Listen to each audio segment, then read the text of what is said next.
You've got it, AOC. You're crazy. You speak about something. You speak about things. You speak about subjects.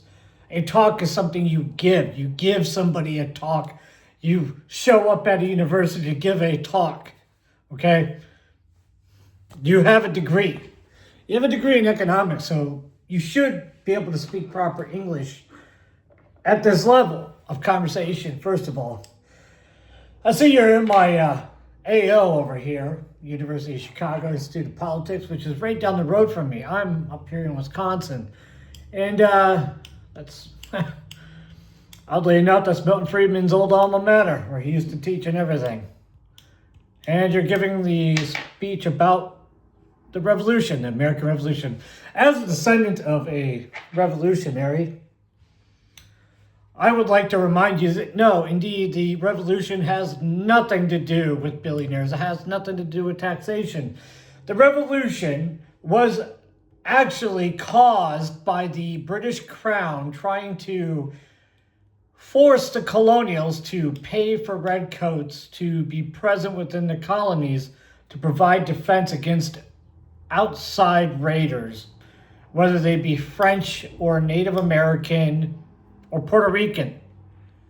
And so the British were trying to charge the colonials and have the colonials house the British troops within their homes to provide self-defense. And this was unfeasible because, well, the colonies were well spread out. They were very independent of each other and not necessarily in all in league with the British as a whole, because not all the colonies were British. Surprise! Some of them were French, some of them were German, some of them were Dutch, some of them were Norwegian. There were Norwegian colonies.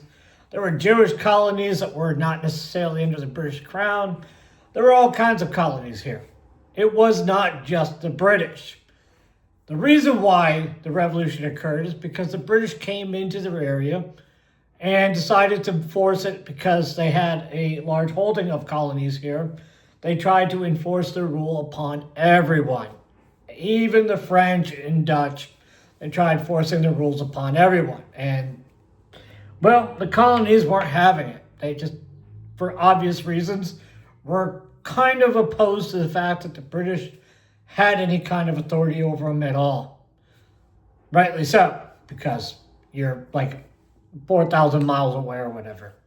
And so when the British proposed to offer their solution, which was to send redcoat armies to defend forts and fortifications, stuff like that, the colonies, the colonialists, said, no thank you. Because within that exception, the British Crown demanded that the citizenry, the non-military personnel, to disarm. They wanted them to hand over their weapons. And a part of that was not going to happen because the British redcoats are either a fort away, which a fortnight, 14 days, reasons for these linguistic things that exist in the English language. It's either 2 weeks away of ride by horse, a fortnight away, or they're an ocean away, so you can't get there immediately. So by the time the Indians were done raiding your town, raiding your village, or the Puerto Rican pirates, by the way, Puerto Rico was occupied primarily by pirates at this point in time. By the time you could get somebody to help you with the buccaneers and the pirates coming from the islands, as it were, it would usually be too late.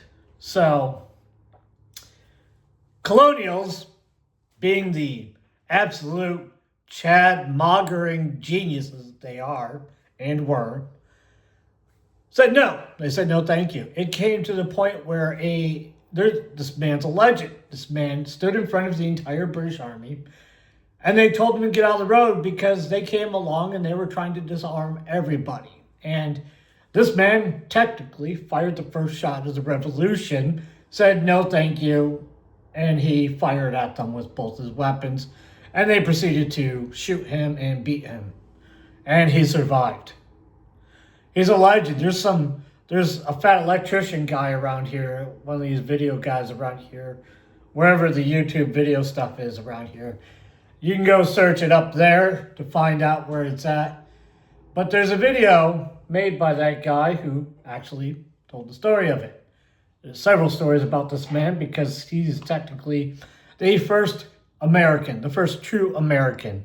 Because part of Americanism is not letting somebody who lives thousands of miles away determine your safety and fate and future. That's part of what being an American is. So if you don't quite understand it, AOC, with all due respect to your degree and your lack of English skills,